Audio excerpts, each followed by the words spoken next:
सर्वात आधी आपण आपला योग्य लॉग इन आय डी आणि पासवर्ड टाकतो. त्यानंतर लॉग इन करतो. लॉग इन केल्यानंतर आपल्यासमोर असं वेब पेज येते की युजर आय डी आणि पासवर्ड हा इनव्हॅलिड आहे. परंतु आपण लॉग इन आय डी आणि पासवर्ड व्यवस्थित टाकला होता, तर मग आपलं का बरं इनव्हॅलिड दाखवत असेल? आपल्याला लॉग इन आय डीमध्ये रजिस्ट्रेशन नंबरच टाकायचा आहे. दुसरा जर टाकला तर तिथं होणार नाही, त्यामुळे इनव्हॅलिड दाखवत असेल.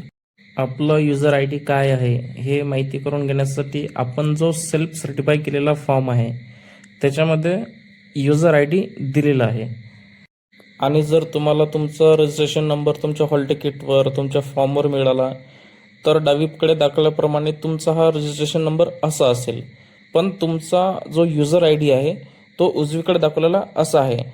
आपला जो रजिस्ट्रेशन नंबर आहे त्याच्या समोर 25 आणि त्याच्यापुढे अंडरस्कोर द्यायचा आहे. अंडरस्कोर म्हणजे जी खालची अधोरेषा आहे ते द्यायची आहे आणि त्यानंतर आपला रजिस्ट्रेशन नंबर लिहायचा आहे. अशा प्रकारे आपला लॉग इन आय डी आपल्याला मिळून जाईल आणि आपलं लॉग इन होऊन जाईल.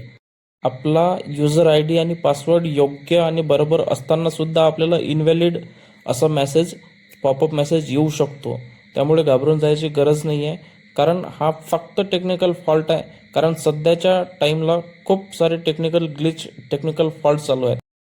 जसे की आपल्या मोबाईल नंबरवर OTP न येणं, OTPसाठी खूप वेळ वाट पाहणं, त्यानंतर आपलं वेब पेज खूप वेळ लोडिंग घेणं आणि टाईमआउट दाखवते. नंतर सर्व्हिस अनअवेलेबल दाखवते, खूप वेळ लोडिंग घेते आणि पेज ओपनच होत नाही. असे टेक्निकल प्रॉब्लेम येत आहेत. त्यामुळे काही चिंता करायची गरज नाही आहे. सर्व टेक्निकल प्रॉब्लेम सॉल्व्ह होतील नक्कीच आणि त्यानंतर तुम्ही प्रिफरन्स जनरेट करून प्रिफरन्स देऊ शकता. तुम्हाला जर हा व्हिडिओ आवडला असेल तर तुम्ही प्लीज चॅनलला सबस्क्राईब करा, व्हिडिओला लाईक करा. धन्यवाद.